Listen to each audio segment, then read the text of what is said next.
అధిక బరువు అనేక సమస్యలకు కారణం. సాహితీ యోగా ఆన్లైన్ క్లాసులో జాయిన్ అవ్వండి.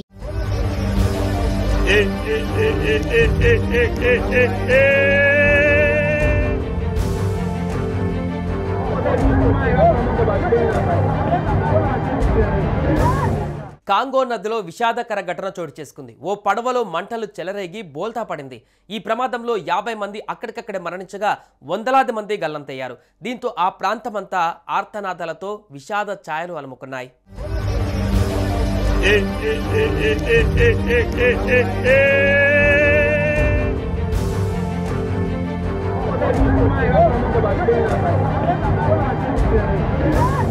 కాంగో నదిలో వెళ్తుండగా ఓ పడవలో మంటలు చెలరేగడంతో చాలా మంది తీవ్రంగా గాయపడ్డారు.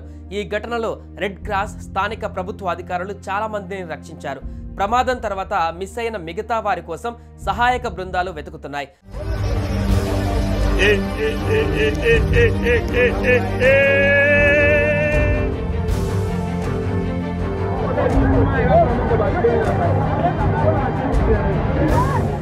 మోటారు చెక్క పడవ దాదాపు 400 మంది ప్రయాణికులతో వెళ్తుండగా మంటలు చెలరేగి ఎంబాండకా పట్టణానికి సమీపంలో పెద్ద ప్రమాదం జరిగిందని స్థానిక అధికారి మీడియాకు వివరించారు. హెచ్బి కాంగోలో పడవ మతంకుము ఓడరేవు నుంచి బోలోంబా ప్రాంతానికి బయలుదేరిందని అధికారి లయోకో తెలిపారు.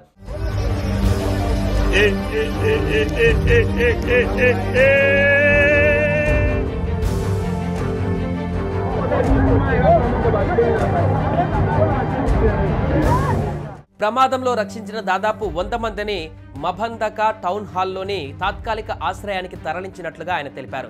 గాయపడిన వారిని స్థానిక ఆసుపత్రులకు తరలించారు. ఒక మహిళ పడవలో వంట చేస్తుండగా ఈ ఘటన జరిగిందని లయోకో చెప్పారు. పడవ మంటల్లో చిక్కుకున్న తర్వాత మహిళలు, పిల్లలు సహా చాలా మంది నదిలోకి దూకారని ఆయన అన్నారు. ఈత రాకపోవడంతో చాలా మంది నదులోకి దూకి ప్రాణాలు కోల్పోయారు. ఈ ప్రమాదం తర్వాత దేశవ్యాప్తంగా విషాద ఛాయలు అలుముకున్నాయి.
సుమన్ టీవీలో మీ పర్సనల్ అండ్ బిజినెస్ ప్రమోషన్స్ కోసం కింది నెంబర్కి కాంటాక్ట్ చేయండి.